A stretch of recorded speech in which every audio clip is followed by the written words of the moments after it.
like right here. Or like up front.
Mic check, there we go. Good evening, everybody, and welcome to Adrian College. My name is Ryan Cupp. I'm the director of bands here at AC, and I am very excited to bring this concert to you tonight on behalf of all of these wonderful musicians in this band. This has been a 2-month-long process of learning how to play programmatic music, and there's a lot of different things that you're going to see tonight that haven't necessarily been done in a band concert here in a very long time. So this is quite the musical event. And as we're getting started, there's a whole bunch of people that I would like to thank as we are getting started. First of all, I would like to make sure to thank administration here at AC for having such a very supportive group. They very much support the arts and what we do here, and that is invaluable to those of us in higher ed. So thank you to administration.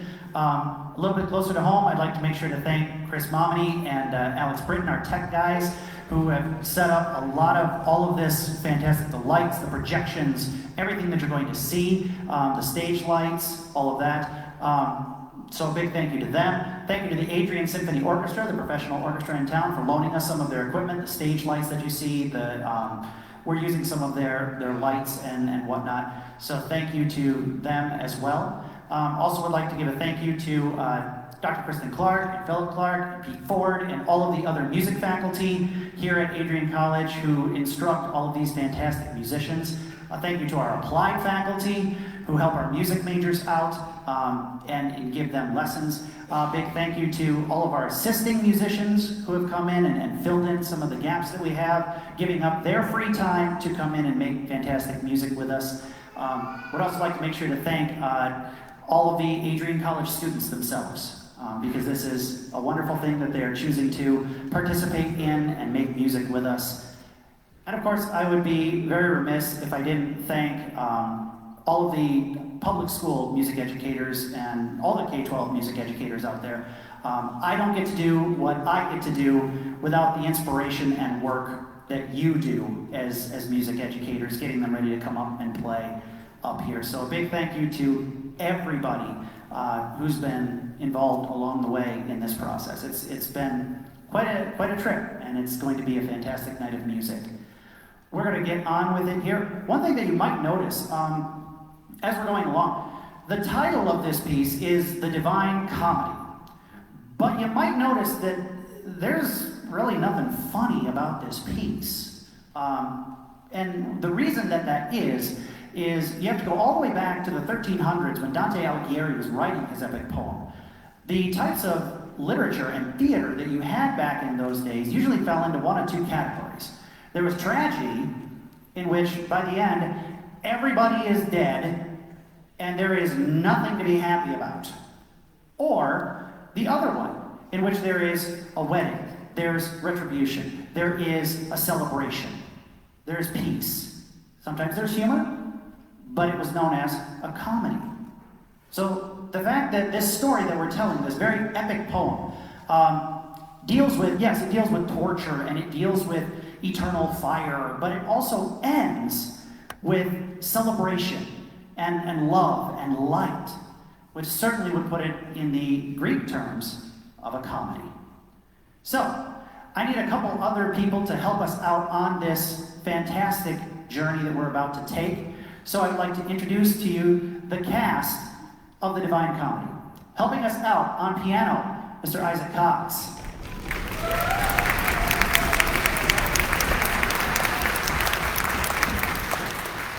And from our phenomenal theater department, our actors, playing a variety of roles, including the gatekeeper of Purgatorio, a tortured soul, an angel, and many others, Miss Morgan Blonde.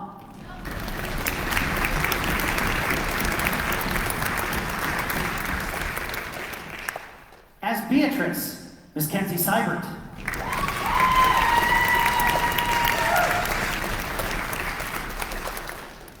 As the Roman poet Virgil, Dante's guide, Mr. Kyle Johnson.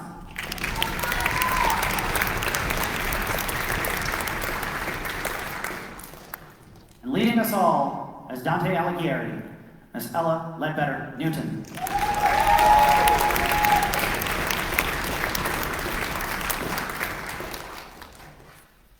Ladies and gentlemen, The Divine Comedy.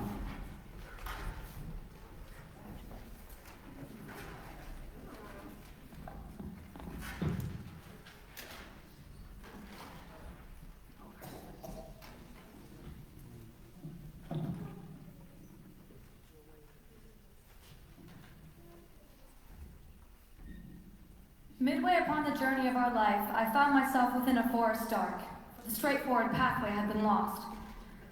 It is hard to speak of what it was, that savage forest, dense and difficult, which even in recalls renews my fear. So bitter is it, death is a little more, but of that good to treat which there I found, speak will I of the other things I saw there. I cannot clearly say how I had entered the wood. I was so full of sleep, just at the point where I abandoned the true path. But after I had reached a mountain's foot, at the point where the valley terminated, which had with concertation pierced my heart, upward I looked, and I beheld its shoulders, vested already with that planet's rays which leadeth others right by every road. While I was rushing downward toward the lowland, before mine eyes did one present himself, who seemed from long continued silence hoarse. When I beheld him in the desert vast, have pity on me. Which are you, shadow or a real man? Not man. Man once I was. Now I am virgin, and that fountain which spreads abroad so wide a river of speech. Behold the beast for which I have turned back. I protect thee from her, famous sage, for she doth make my veins and pulses tremble. Thee it behooves to take another road, because this beast, at which thou criest out, suffers not any one to pass her way, but so doth harass him that she destroys him. Through every city shall he hunt her down, until he shall have driven her back to hell. There, from whence envy first did let her loose. Therefore, I think and judge it best for you to follow me, and I shall guide you, taking you from this place through an eternal place, where you shall hear the howls of desperation, and see the ancient spirits in their pain, as each of them laments his second death. And you shall see those souls who are content within the fire, for they hope to reach, whenever that may be, the blessed people. To whom then, if thou wishest to ascend, a soul shall be for that than I more worthy. With her at my departure I will leave thee. Poet, I thee entreat, by that same God whom thou dost never know, so that I may escape this woe and worse. Thou wouldest conduct me there where thou hast said, that I may see the portal of St. Peter. Then he moved on, and I behind him followed. I entered on the deep and savage way. These words in somber color I beheld written upon the summit of a great gate. Before me there were no created things, only eternity, and I eternal last. Abandon all hope, ye who enter in. Said I, their sense is, master, hard to me. Here all suspicion needs must be abandoned. All cowardice must here be extinct. We to the place have come, where I told thee, thou shalt behold the people wretched, who have foregone the good of intellect. O master, what so grievous is to these that maketh them lament so sore? I will tell thee very briefly. These have no longer any hope of death, and this blind life of theirs is so debased, they envious are of every other fate. No fame of them the world permits to be. Misericord and justice both disdain them. Let us speak not of them, but look and pass. Thus descended out of the first circle, down to the second, where the infernal hurricane that never rests hurtles the spirit on towards its carnage. Whirling them round and smiting, it torments them. When they arrive before the precipice, there are the shrieks, the plaints, and the laments. There they blaspheme the puissance divine. I understood that unto such torment the carnal malefactors were condemned, who reason overpowers to appetite. And as the wings of starlings bear them on in the cold season in large band and full, so doth that blast the spirits melted. It hither, thither, downward, upward drives them. No hope doth comfort them for evermore, not of repose, but even of lesser pain. The place where to descend the bank we came was alpine, and from what was there, moreover, of such a kind that every eye would shun it. Such as is that ruin in which in the flank smoked, on this side of Trent, the Adige, either by earthquake or by failing stay. For from the mountain's top, from which it moved, unto the plain the cliff is shattered so, some path would give to him who was above. Even such was the descent of that ravine, and on the border of the broken chasm the infamy of Crete was stretched along. Thus down we took our way over the discharge of stones, which oftentimes did move themselves beneath my feet from the unwonted burden. I saw an ample moat bent like a bow, as one which all the plain encompasses, comfortable with what my guide had said. And between this and the embankment's foot, centaurs in file were running, armed with arrows, as in the world they used to chase to follow. Thousands and thousands go about the moat, shooting with shafts whatever soul emerges out of the blood, more than his crime allots. People I saw within up to the eyebrows.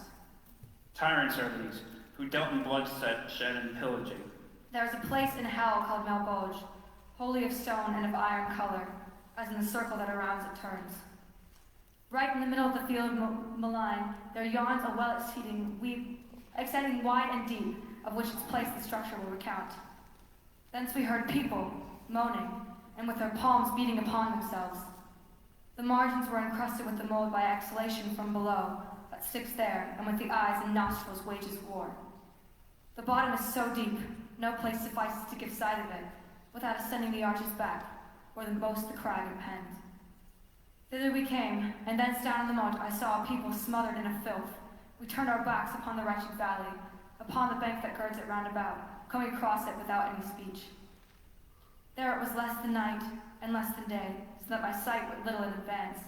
But I could hear the blare of a loud horn, so loud it would have made each thunder faint, which, counter to it following its way, mine eyes directed wholly to one place.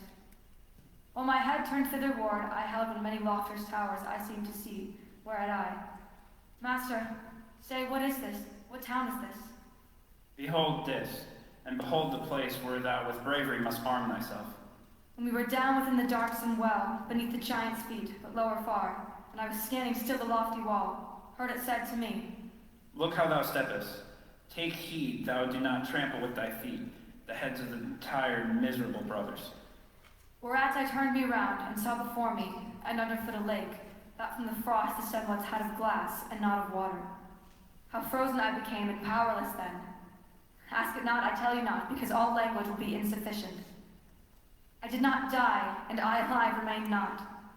Think for thyself now, hast thou aught of wit, what I became, being of both deprived. The emperor of the kingdom dark, Lucifer himself, buried chest high, issued from the ice, and better with the giant I compare. Were he as fair once, and he's now foul, and I saw 3 faces on his head. Underneath each came forth 2 mighty wings, such as befitting were so great a bird. Sails of the sea I never saw so large. No feathers had they, but as of a bat their fashion was, and he was waving them, so that 3 winds proceeded forth therefrom.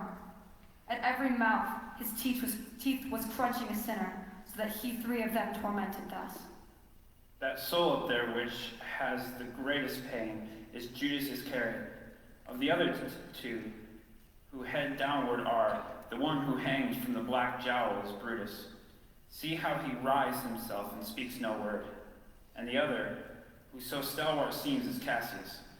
But night is coming, and 'tis time that we depart, for we have seen the whole. Keep fast thy hold, for by such stairs as these must we depart from so much evil.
opening of a rock he issued, and down upon the margin seated me. Then towards me he outstretched his wary step. Rise up upon thy feet. The way is long, and difficult the road.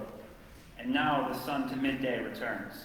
The guide and I into that hidden road now entered, to return to the bright world. And without care of having any rest, we mounted up, him first and I second. Through the broken rock ascended, close split on each side, while underneath the ground asked help of hands and feet. When we arrived near on the highest ridge of the steep bank, with the plain level open, I exclaimed, "O master, say which way can we proceed? But if it please thee, I would gladly know how far we have to journey, for the hill climbs higher than I can see." Such is this steep ascent, that it is ever difficult at first, but more man proceeds, less evil grows. When pleasant it shall seem to thee, so much that upward going shall be easy to you. Then of this path thou wilt have reached the end. There you can rest, no more. I answer, and thus far for certain know. As he his words had spoken, near to us a voice there sounded.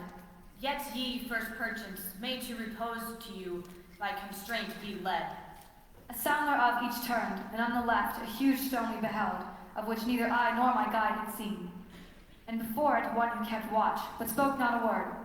As more and more mine eyes did look, I marked him seated on the highest step, and visaged such, as passed my power to bear, grasped in his hand a naked sword, glanced back. Speak from where you stand. Who are you? Where is your escort?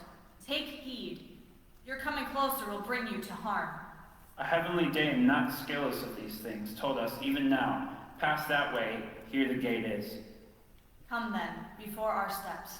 We straightway came. The lowest stair was marble white, so smooth and polished, that there in my mirrored form distinct I saw.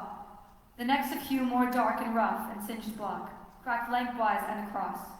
The third, red as the life-blood spouting from a vein. On this God's angel was seated upon the threshold. We ask with humble heart that you unbar the bolt. From underneath that vestment forth the guard drew 2 keys of metal twain. The one was gold, its fellow silver. With the pallid first, and next the burnished, he so plied the gate. Then of that hallowed gate he thrust the door, exclaiming, Enter, but this warning here, do not look back.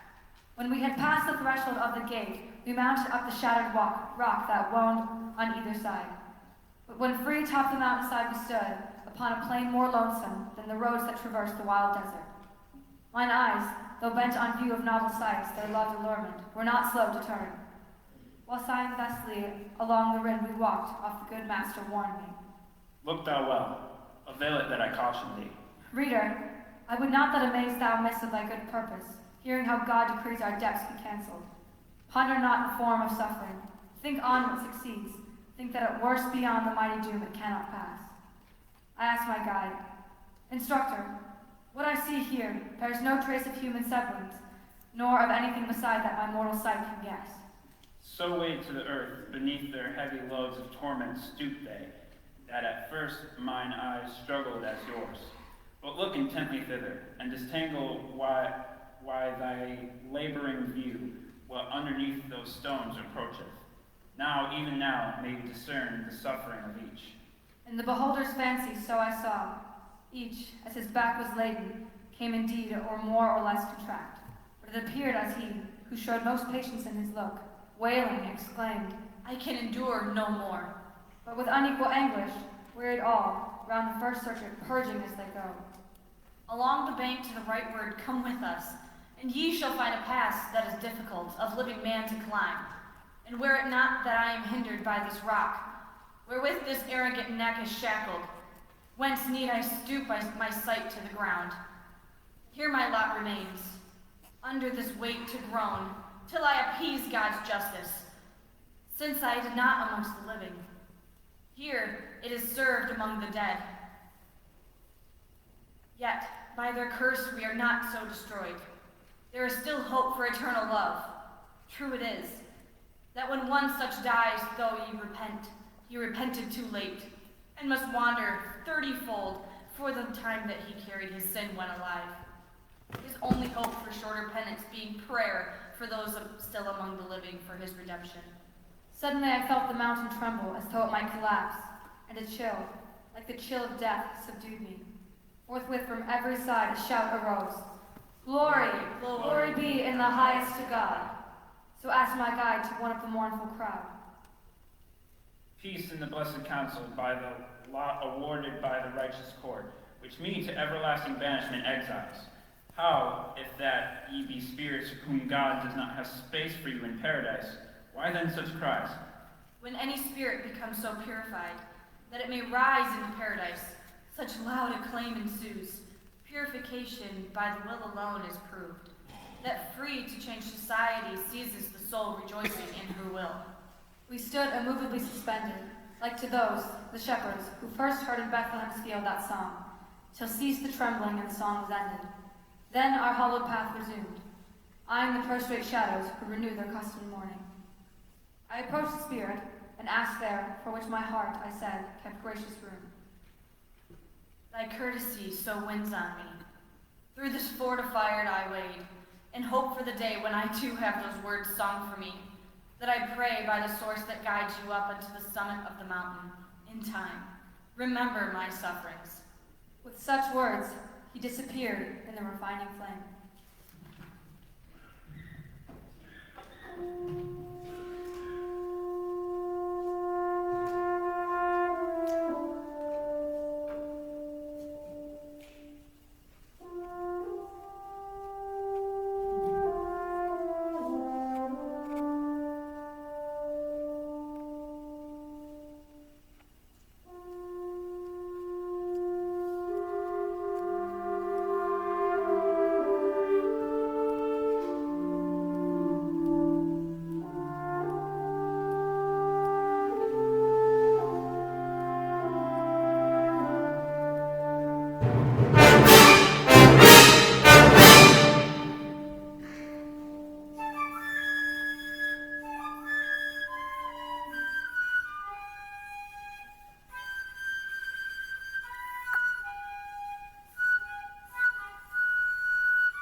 staircase lay beneath us, and we reached the highest step.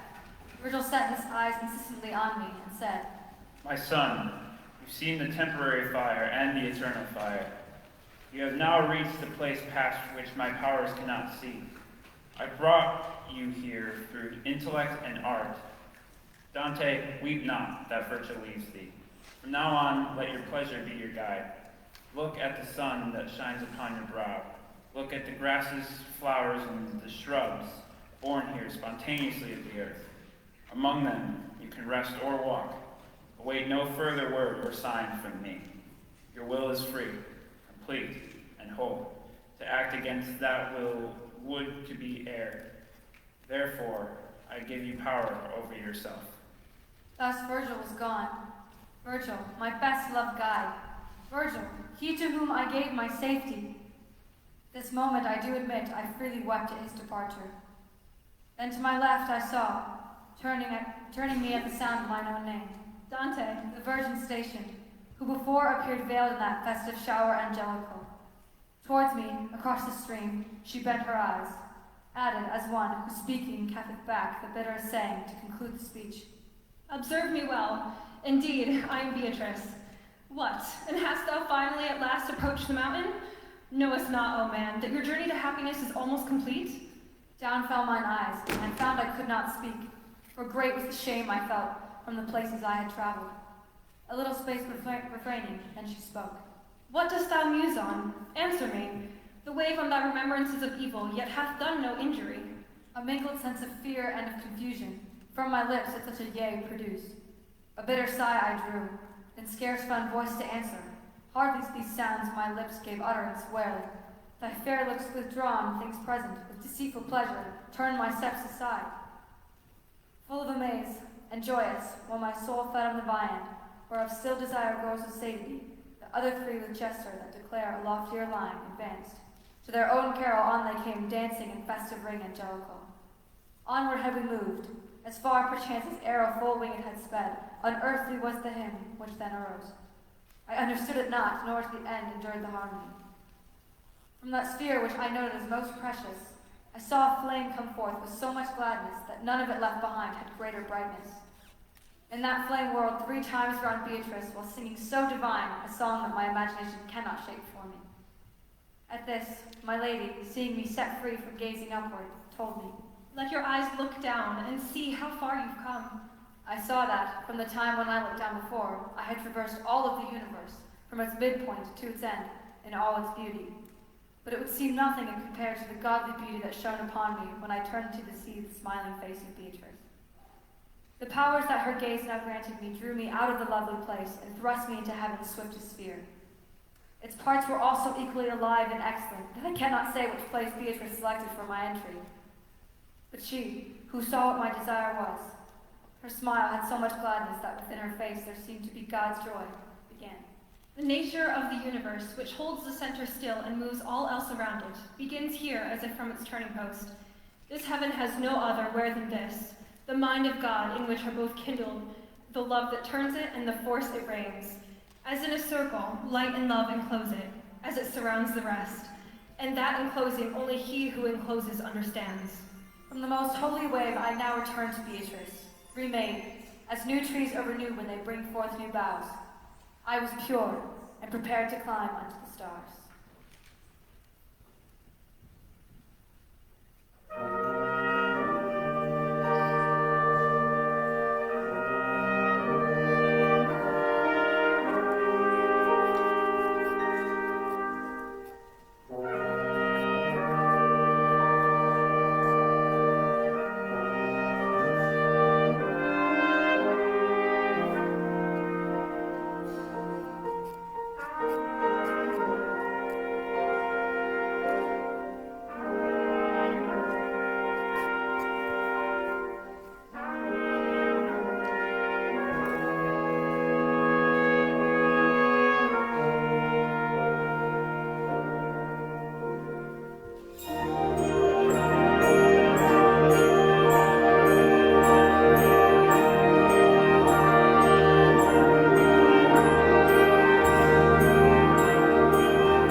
my own eyes were met by what appears within that sphere whenever one looks intently at its revolution.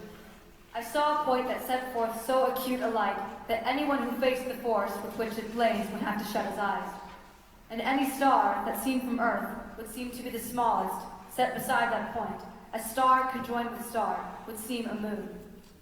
Around that point a ring of fire wheeled, a ring perhaps as far from that point as a halo from the star that colors it, when mist that forms the halo is most thick. It wheeled so quickly that it would outstrip the motion that most swiftly girds the world. That ring was circled by a second ring, the second by a third, third by a fourth, fourth by a fifth, and fifth ring by a sixth. Beyond, the seventh ring, which followed, was so wide that all of Juno's messenger would be too narrow to contain that circle. The eighth and ninth were wider still, and each, even as greater distance lay between it and the first ring, moved with lesser speed. And, I believe, the ring with the clearest flame was that which lay least far from the pure spark, because it shares most deeply that point's truth. Forth from the last corporal have we come, into the heaven that is unbodied light, light that is full with love, love of true happiness full of joy, joy that transcends all sweetness of delight. Here you will look on the mighty host of paradise, and one that in array, which in final judgment thou shalt see. Like sudden lightning scattering the spirits of sight, so that the eye is then too weak to act on other things it would perceive. Such was the living light encircled me, leaving me so enveloped by its veil of radiance that I could see no thing, and veiled in dense impenetrable blaze. Such weal is in the love that stills this heaven, for its own flame the torch is best fitting ever. No sooner had these few words entered me than I became aware that I was rising beyond the power that was mine, and such new vision kindled me again, that even the purest light would not have been so bright as to defeat my eyes, deny my sight. Behold, the choirs of angels, stoles of snowy white, how numberless! See the vast city where we dwell, and these are seats so thronged, few are wanting here. In fashion, as a snow-white rose, lay then before my view the saintly multitude, which in his own blood Christ espoused. Meanwhile, that other host that soar aloft to gaze and celebrate his glory, whom they love, hovered around, and, like bees, amid the vernal sweets aligning now clustering, where their fragrant labor glows, flew downward to the mighty flower, or rose from the redundant petals, streaming back until the steadfast dwelling of their joy. Faces had they of flame, and wings of gold. The rest was whiter than the driven snow. And as they flitted down to the flower, so did I journey through the living light, guiding my eyes from rank to rank along a path, now up, now down, now circling round. There I saw faces given up to love, graced with another's light and their own smile, and movements graced with every dignity. By now my gaze had taken in the whole of paradise, its form in general, but without looking hard at any part. And I, my will rekindled, turning toward my lady, was prepared to ask about those matters that inclined my mind to doubt. I thought I should see Beatrice, and saw an elder dressed like those who are in glory. His gracious gladness filled his eyes, suffused his cheeks. His manner had that kindliness which suits a tender father. Where is she? I asked him instantly. If you look up into that circle that's third from the rank which is highest, you will see her on the throne her merits have assigned her. Silently, I raised my eyes and saw her. And she, so distant as appeared, looked down and smiled, and towards the eternal fountain turned. While sight was unconsumed, and, in that depth, saw in one volume clasped of love, whatever the universe unfolds, all properties of substance and of accident, beheld, compounded, yet one individual light the whole. And of such bond, methinks I saw the universal form, for that whenever I do speak of it, my soul dilates beyond her proper self, and, till I speak, one moment seems a longer lethargy. What little I recall is to be told from this point on, in words more weak than those of a babe not yet learned to speak.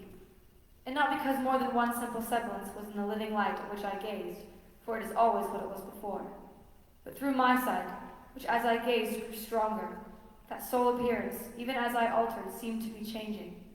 In the deep and bright essence of that exalted light, 3 circles appeared to me. They had 3 different colors, but all of them were of the same dimension.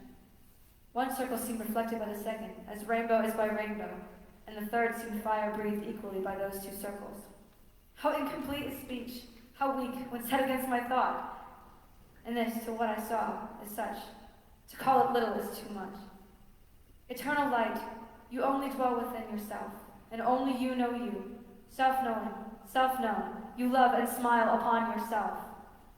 That circle, which begotten so, appeared in you as light reflected.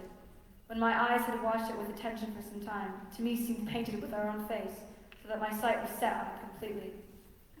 So I searched that strange sight.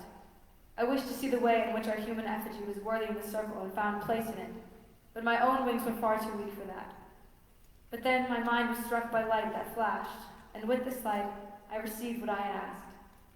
Here force failed my high fantasy, but my desire and will were moved already, like a wheel revolving, unending, by the love that moves the sun and the other stars.